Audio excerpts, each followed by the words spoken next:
Okay, for this, we're actually using the chain rule with the fundamental theorem of calculus, and we're using the chain rule because we have a function inside a function. Whenever you have a composition of functions, you're using the chain rule.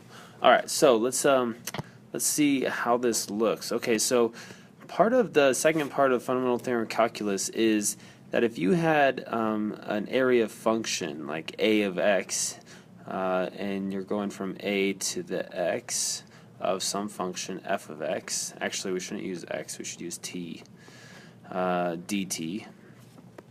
This is going to equal the antiderivative, which is capital F of x, minus the antiderivative, capital F of a.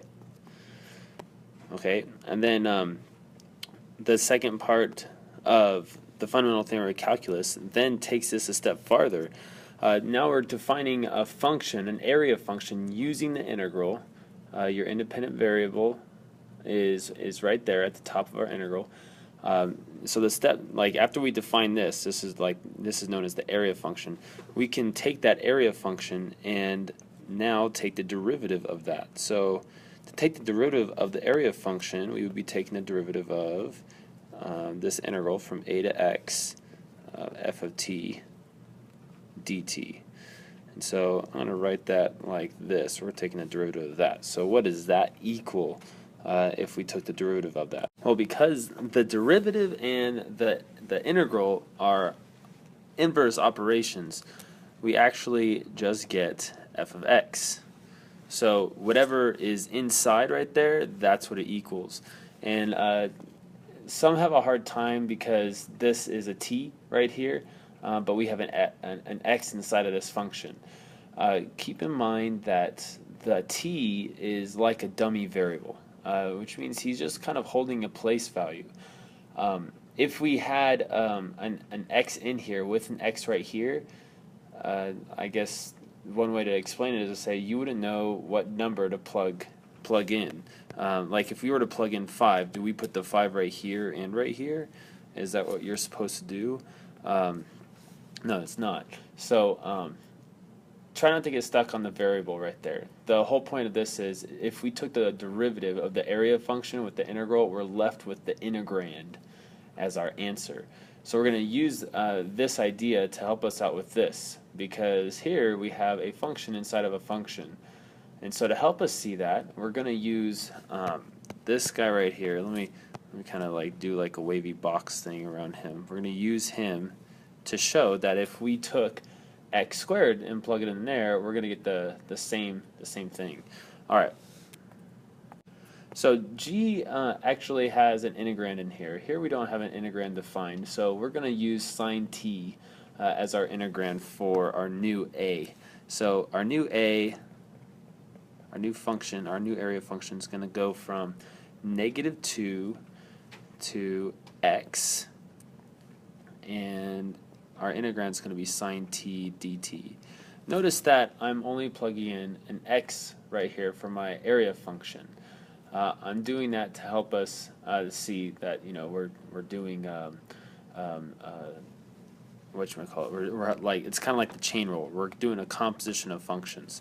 So if I wanted to define g of x in terms of a, I would have to plug in x squared into it. And so that's going to now equal -2 to x squared sine t dt. Alright, cool.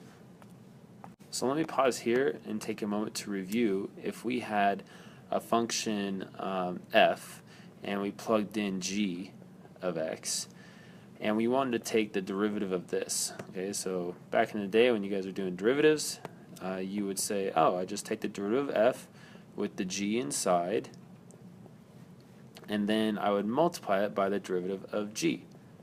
Okay, so we take the derivative of the outside function, which is f, and then we multiply it by the derivative of the inside function, which in this case is g. So over here, if I were to take the derivative of g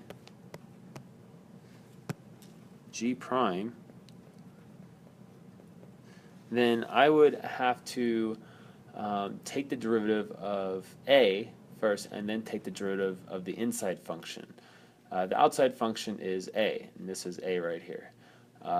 Then you would multiply it by the derivative of the inside function. So the outside function is a, so what is the derivative of that? If we took the derivative of that, that would just be sine x. But you don't want to just put sine x right there. You see, over here, when we took the derivative of this guy, that integrand right there, we would just get f of x. So whatever is happening in there, we just get the same thing with the x inside of it. And that's that guy right there. So right here, you want to have an x squared inside of it, because really we have an x squared. It's not like this helps us see that, oh, it's the same as this right here. Okay, but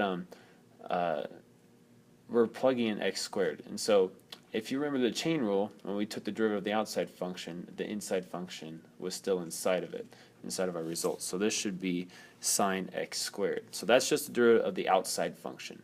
Now the chain rule says we multiply it times the derivative of the inside function. The function inside of this is going to be x squared. So we take the derivative of that, we get 2x. Notice I don't really care about this over here. I'm not working with him. I just was using him to show you that we can write g in terms of a by plugging in x squared. And then we got g right here, which is what's defined right up here. So I didn't really use him. I really just kind of used this idea right here. Let's see, I want to erase this. Okay, this idea right here is that g is a with x squared inside of it. So we took the derivative of a, and then we multiply it times the derivative of x squared. And this is our result. So my final answer is going to be, we normally like to put the 2x in front, sine x squared.